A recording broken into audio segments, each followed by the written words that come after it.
Одрони на патот кон Берово на пат оставија неколку лица кои патуваа од Велес.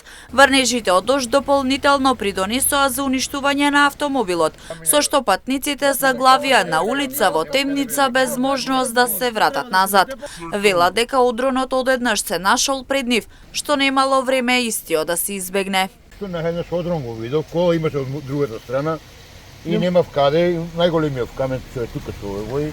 Снимајте го. Почнавме да рипаме, од таму наваке почнавме да рипаме, бам, бам, бам и тука двете гуми, брау, и натака до таму заправме. Ние сме од Велес, не можеме да си одиме сега. Ако не закнетме у... Нема кај да одиме, темница, кај ќе одиме сега.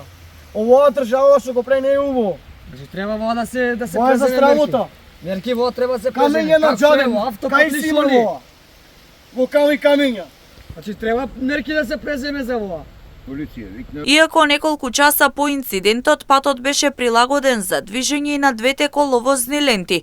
Предупредување од Автомотосојузот на Македонија имаше и утринава. Автомотосојузот на Македонија препорачува прилагодена брзина на движење, почитување на поставената сообраќајна сигнализација и внимателно управување со возилата, особено на патишта низ котлините, речните долини и клисурите каде има можност од појава на одрони.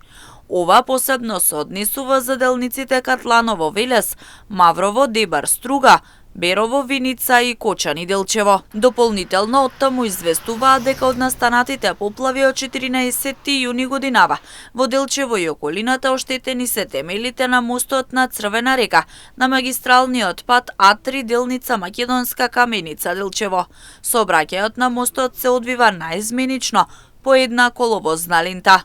Во меѓувреме, сообраќајот на државните патишта се одвива непречено по влажни коловози. Интензитетот на сообраќај на пратните правци надвор од градските средини е умерен, а на граничните премини од македонска страна нема подолги задржувања за влез и излез од државата.